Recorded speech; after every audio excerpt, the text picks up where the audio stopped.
Hey, take a look at this tweet from Marcy Ian, a former TV news reader, now a Trudeau cabinet minister for Toronto.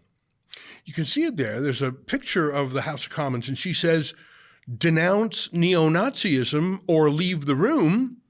Conservatives leave the room." 690,000 views of that tweet. And look at that. Who can reply? Accounts Marcy Ian mentioned can reply. In other words, she turned off the ability for Canadians to talk back, to answer back, to ask questions. But look at what Elon Musk has on Twitter.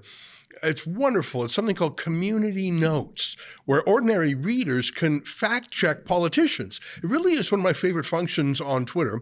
And look what viewers say. As per official House of Commons question period transcript and video, the speaker ordered Poilievre to exit the chamber after Pierre called the prime minister and his policies wacko. Pierre eventually withdrew the word but replaced it with extreme, at which the speaker ordered him out for the day. So that's a sort of a homemade, crowdsourced reply. People voted on it. And the community note, I don't know if you can see that, it links to a video that proves that's the case. There's so much in here. It's an 11-word tweet, but I think there's 1,000 words to say about it. I mean, the first is the most obvious. It was a lie. I mean, just a lie from a former, I'm not going to call Marcy Ian a former journalist. She was just sort of a news reader. I don't think she actually did any journalism. But I would call that fake news. It's sort of gross that a news reader would say something so like that. She tried to trick the public. She implied that there was a call to challenge neo-Nazism. Pierre Poilievre wouldn't, so the speaker kicked him out. That is completely made up. And it's still on the internet to this day. It's literally not true. It lied about Nazis. It used Nazis as, I don't know, a joke, as a political tool to poke Pierre Poilievre.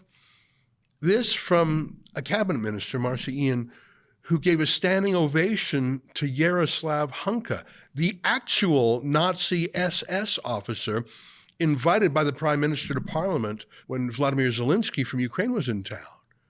So Nazism, neo-Nazism, or the original Nazis is not a joke, but it is to the liberals, even though they themselves brought a Nazi to parliament.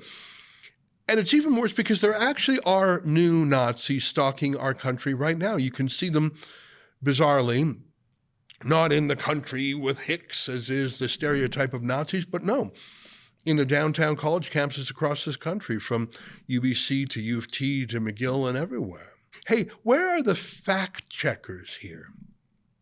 We saw the community notes fact check, but where's CBC fact check? Where's Reuters fact check? Where's Associated Press fact check? I know about all those things because they fact check conservatives all the time. I've never seen them fact check a liberal, have you? And yet you have a pure lie here, using Nazis as a partisan weapon, completely false. Not only is there no fact check, but that remains online, 690,000 people.